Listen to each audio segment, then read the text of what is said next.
Goodness gracious. Welcome back to another video. Today I have with me a 2021 Camaro ZL1. I'm not gonna retake it. We're rolling with it. This car is an absolute behemoth. It is a 650 supercharged V8 from the Camaro. This is the last year that they're actually making the Camaro for 2023, which absolutely hurts my heart, as the bald eagles that are this vehicle, the Corvette, the Dodge Hellcat, which is also going to be going away this year. The bald eagles are all going away. So this is a commemoration of some of the best cars of my childhood. This car has a differential the size of a freaking watermelon. I'm not kidding you. This thing, I put it up on the lift and the differential was legitimately this big, and then the axles were about the size of a Coke can. This thing is very, very simple underneath. It's a Camaro through and through, but it still has these massive 6-piston Brembo brakes, these Michelin Pilot Sport wrapped tires, and this very, very aggressive front hood. I'm gonna pop the hood on this thing so I can show you guys what we're looking at here. Being a Camaro, it's lacking on some of the creature comforts, and you already know that I'm gonna talk about the visibility. If you're watching this video, you know the things about the Camaros. Oh no, this is where I look stupid. There we are. So you've got this massive pulley up here, you've got this nice heat sink. A lot of these LS motors, I know this isn't an LS, but a lot of these motors had issues with cooling whenever they first come out. So they started putting kind of like bigger heat sinks and thicker things on the top of the Corvettes of the this earlier 2014 kind of era, whenever the C7 first came out. You've also got this gorgeous looking intake here. It's about the size of, I don't know, like 3 Subway sandwiches put together. And just listen to the sound of the supercharger whenever we whine.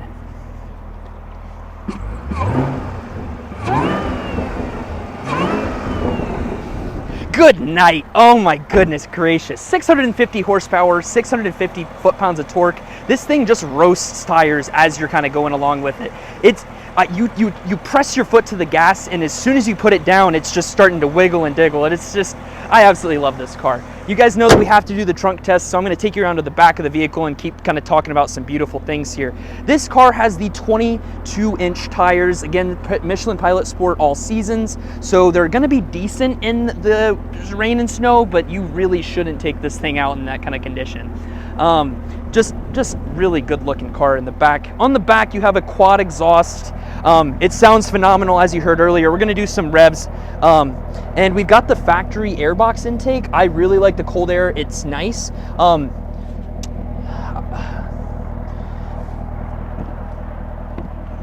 definitely gonna be able to close this one, but I don't know how. This is like a bathtub. Trunk rating, I would put this as like a, it's difficult to get in and out of, which kind of ruins it a little bit, but I would say for a sports car, this is like a solid 8.8 out of 10. For a regular vehicle, I would rate this closer to like a 6.2, just due to the, I don't know, that might have closed. No, we're good. But yeah, this is a decent trunk. I like it. You've also got this really nice looking spoiler on the back here. And it makes it kind of fun. The trunk's quite deep, but you're gonna have a hard time putting stuff in that's a little bit longer. The rear seats do fold down as a pass-through, but you're not buying a dang, I keep doing that. You're not buying a Camaro for the practicality, you're buying it for the sounds that it makes and the incredible performance. On the inside of the car, oh no. Oh shoot. On the inside of the car, you have these beautiful Alcantara wrapped seats. Alcantara here on the door cards, and it actually looks really nice. It's got some nice plush materials, and then you have the Bose sound system. Being that it's a Camaro, the padding and everything like that on the interior is not phenomenal, but it's not bad.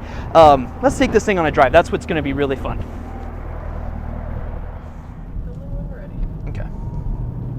All right, so now we're inside of the car, and that is where the fun continues. So the Camaro ZL1, finally didn't say Corvette on that one, is an absolute freaking animal. It has 4 different drive modes. exhaust on this thing is stupid. When we were pulling out of the car garage and the car was bouncing like crazy, there was like a percussive shotgun shell of just 4 bangs, back, right back next to each other, which was just phenomenal. The 6-speed manual in this car is great. It's notchy. I wish that the shifter wasn't quite so high just because you're throwing it between gears, but like the shift pattern's good. It's close together. And honestly, the infotainment, you've got this nice little digital display down here in the front of you that makes it very easy to select between the 4 different drive modes.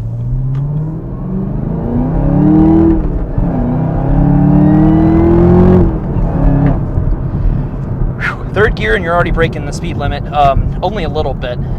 But you know, this car is really fun. You've got ventilated and heated seats, just as a base standard model. This red candy paint, this wild cherry paint is what it's called, looks absolutely stunning in the sun. Unfortunately, today's kind of overcast, but it is a really nice looking car. The Alcantara really does class it up. Unfortunately, plastic panels all over the inside.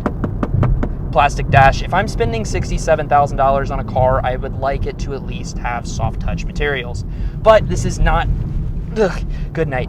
This is not a BMW. It's not anything like that. This is a bald eagle screaming freaking monster. And whenever you downshift, good night. I don't know how to heel toe, but this thing does. Like, that's just really cool. And you downshift into first, the car just grips and grabs and it doesn't do anything too crazy, and it really likes to just kind of drive itself. If you ever have been to Narnia, this car, if you're going underneath the tunnel and you happen to press down onto the gas pedal at the wrong time, it'll send you there. Oh my god, and the way that it just shifts between gears is just so freaking buttery smooth. 650 horsepower, supercharger whine in between the shifts. It's just phenomenal. The Alcantara is nice. This car with 19,000 miles, the Alcantara is starting to get a little bit sticky icky, but it's not terrible. The shifter is still really in good condition. I think just with proper maintenance and making sure that you wear gloves and those sort of things whenever you're driving the car, it could help a little bit longevity wise, but you know, it's fine. You don't need to wear gloves. Just appreciate the car for what it is, and one of those things is tunnel runs.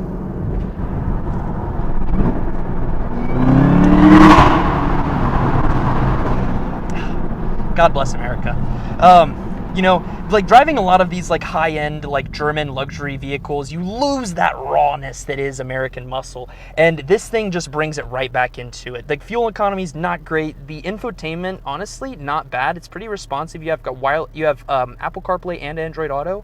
I'm not sure if it's wireless. I didn't get a chance to check that, but being that there's a Wi-Fi hotspot, I would assume that it is. Plus, I mean, it's a $70,000 car, so there's certain things that you kind of just figure are going to be in here. The Bose sound system really isn't bad, and I would not shake a stick at it if it was my personal car.